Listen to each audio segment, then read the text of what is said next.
प्रशांत किशोर आज किसी परिचय के मोहताज नहीं है। ये बिहार ही नहीं बल्कि पूरे देश के ब्रांड वैल्यू हो गए हैं। ये बड़े राजनीतिक रणनीतिकार के रूप में जाने जाते हैं। ये पॉलिटिक्स के पीके के रूप में भी फेमस है। नरेंद्र मोदी, नीतीश कुमार, ममता बनर्जी, कैप्टन अमरिंदर सिंह, जगनमोहन रेड्डी, अरविंद केजरीवाल जैसे दिग्गज नेताओं के चुनावी रणनीतिकार रहने वाले प्रशांत किशोर एक बार फिर सुर्खियों में हैं। इन्होंने गांधी जयंती पर पश्चिम चंपारण के भितिहरवा आश्रम से जनसुराज पदयात्रा शुरू की है। बिहार में वर्षों बाद किसी नेता ने पदयात्रा शुरू की है। आज इनकी कंपनी करोड़ों की है। ऐसे में हर कोई जानना चाहता है कि बिहार के छोटे से गांव का ये लड़का कैसे देश के इतना बड़ा पॉलिटिकल फिगर बन गया।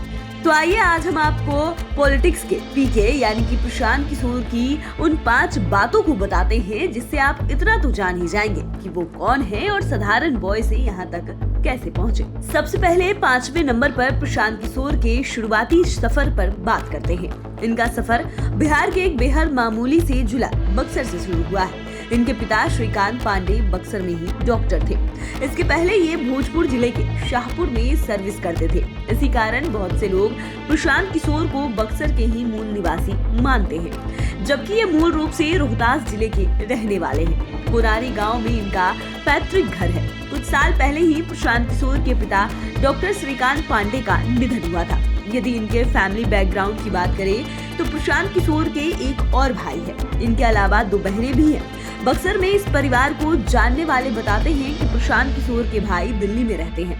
इनकी मां बक्सर से सटे उत्तर प्रदेश के बलिया जिले की रहने वाली है। वहीं प्रशांत ने जानवी दास से शादी की है। जानवी पेशे से डॉक्टर है और वे असम के गुवाहाटी में पोस्टेड रही हैं। दोनों को एक बेटा है। बता दें कि प्रशांत किशोर का जन्म 1977 में हुआ था।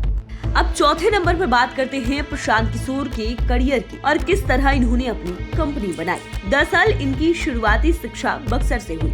इंजीनियरिंग की पढ़ाई के लिए वे बक्सर से हैदराबाद चले गए। बाद में इन्होंने पब्लिक हेल्थ में पोस्ट ग्रेजुएशन की डिग्री हासिल की। इसके बाद ट्रेन पब्लिक हेल्थ एक्सपर्ट के तौर पर यूनाइटेड नेशन के लिए काम करने लगे। यूएन के लिए काम करते हुए इनकी पहली पोस्टिंग आंध्र प्रदेश में हुई। बाद में इनका तबादला बिहार में हुआ। बाद में एक बार फिर बिहार से प्रशांत किशोर का तबादला यूएन मुख्यालय कर दिया गया। यूएन मुख्यालय में काम करते हुए इन्हें काफी कुछ सीखने का मौका मिला। इन्होंने यूएन के तहत ही अफ्रीका के देशों में भी काम किया। इसी दौरान इन्होंने भारत के कुछ राज्यों में कुपोषण पर आधारित एक रिसर्च पेपर तैयार किया। इसमें गुजरात का भी जिक्र था। दावा किया जाता है कि इसी रिपोर्ट के बाद नरेंद्र मोदी से इनकी मुलाकात हुई। इसके बाद इन्होंने गुजरात में नरेंद्र मोदी के लिए अपनी कंपनी आईपैक यानी कि इंडियन पॉलिटिक एक्शन कमेटी की ओर से काम किया। इनके चुनावी रणनीतिकार बने। इन्हें अच्छी सफलता दिलाई। बता दें कि प्रशांत किशोर ने 2013 में सिटीजन फॉर अकाउंटेबल गवर्नेंस नाम से कंपनी बनाई थी। यही कंपनी आगे चलकर आईपैक बन गई। इस लिस्ट में तीसरे नंबर पर है नरेंद्र मोदी से जुड़ने की कहानी। प्रशांत किशोर जब नरेंद्र मोदी से जुड़े तब इनकी उम्र मात्र 34 साल थी और उस समय नरेंद्र मोदी गुजरात के मुख्यमंत्री थे। वो 2011 का वर्ष था। इसी दौरान पोषण की रिपोर्ट को लेकर प्रशांत किशोर को नरेंद्र मोदी ने बुलाया था। प्रशांत किशोर के मोटिवेशनल पावर व स्टाइल ने इन्हें काफी प्रभावित किया। इसके बाद ये नरेंद्र मोदी के लिए काम करने लगे। चुनाव के दौरान दोनों एक दूसरे के काफी करीब आए। प्रशांत अपनी नौकरी छोड़कर गुजरात सरकार और नरेंद्र मोदी के लिए ब्रांड मैनेजर के तौर पर काम शुरू किया। इसके बाद तो ये इसी फील्ड में रम गए। कई नेताओं के लिए काम करने लगे। इसके बाद इन्होंने कई राज्यों में विभिन्न पार्टियों के लिए काम किया। पश्चिम बंगाल में ममता बनर्जी के लिए, दिल्ली में अरविंद केजरीवाल के लिए, पंजाब में कैप्टन अमरिंदर सिंह के लिए, आंध्र प्रदेश में जगनमोहन रेड्डी के लिए काम किया। इसी तरह बिहार में नीतीश कुमार के लिए भी काम किया। इनकी सफलता का स्ट्राइक रेट भी जबरदस्त रहा। हालांकि उत्तर प्रदेश में कांग्रेस के लिए काम किया था लेकिन सफलता नहीं मिली थी। यूपी में प्रशांत किशोर का खाट सभा अभियान काफी चर्चा में रहा था।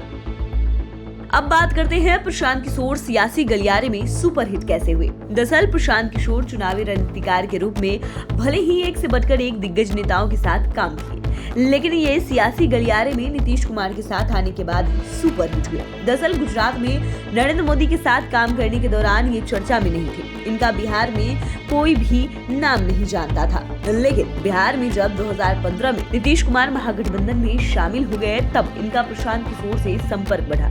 उस समय प्रशांत किशोर का संबंध बीजेपी से गड़बड़ हो गया था। नीतीश कुमार के साथ काम करने के दौरान ही पता चला कि प्रशांत किशोर भी बिहार के ही रहने वाले हैं और ये नरेंद्र मोदी के साथ भी काम कर चुके हैं। 2015 के चुनाव में महागठबंधन को मिली जबरदस्त सफलता से प्रशांत किशोर का भी क्रेज काफी बढ़ गया।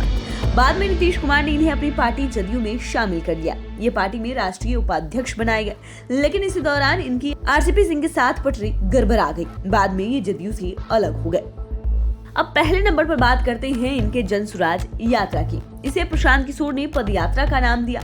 ये पदयात्रा इसलिए चर्चा में है कि वर्षों बाद सियासी गलियारे में किसी नेता इस तरह की पदयात्रा शुरू की है। ये पदयात्रा गांधी जयंती के मौके पर पश्चिम चंपारण से भितिहरवा आश्रम से शुरू हुई है। करीब 1.25 साल तक चलने वाली इस यात्रा में वे लगभग 3500 किलोमीटर तक का सफर तय करेंगे। उन्होंने अपनी इस पदयात्रा की शुरुआत मंदिर में पूजा अर्चना करने के बाद की है। पदयात्रा के दौरान प्रशांत किशोर पटना या दिल्ली नहीं जाएंगे, बल्कि गाँव या जिला मुख्यालय में ही रहेंगे। इतना ही नहीं, ये गाँव का भ्रमण करने के साथ ही जन सुराज संवाद भी स्थापित करेंगे। ये शाम में सांझ चौपाल करेंगे। सांझ चौपाल जहां खत्म होगा वहीं रात्रि विश्राम करेंगे, फिर अगले दिन आगे बढ़ चलेंगे। ये कहते हैं, मैं उन लोगों में से नहीं हूँ जो बगैर सोचे काम करता हूँ। मैंने बिहार में सिर्फ लड़ने का नहीं, जीतने का भी खाका तैयार किया है। इसमें 2-3 साल लग सकते हैं। बिहार में 75 साल में पहली बार कोई व्यक्ति लगातार यात्रा कर राज्य के कोने कोने में लोगों तक पहुंचेगा, उनके मुद्दों को समझेगा।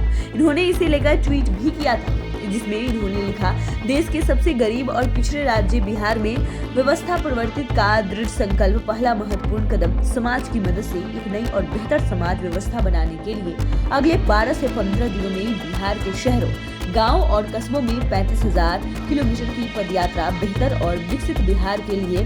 बता दें कि इन्होंने सोशल मीडिया पर जन सुराज के नाम से अकाउंट भी खोला है। इसके तहत वे इनकी जानकारी भी दे रहे हैं कि यात्रा किस तरह आगे बढ़ रही है। तो फिलहाल के लिए इतना ही। अगर आपने अभी तक चैनल को सब्सक्राइब नहीं किया है तो सब्सक्राइब कर ले। फेसबुक पेज को लाइक करना ना भूलें। वीडियो देखने के लिए आपका धन्यवाद।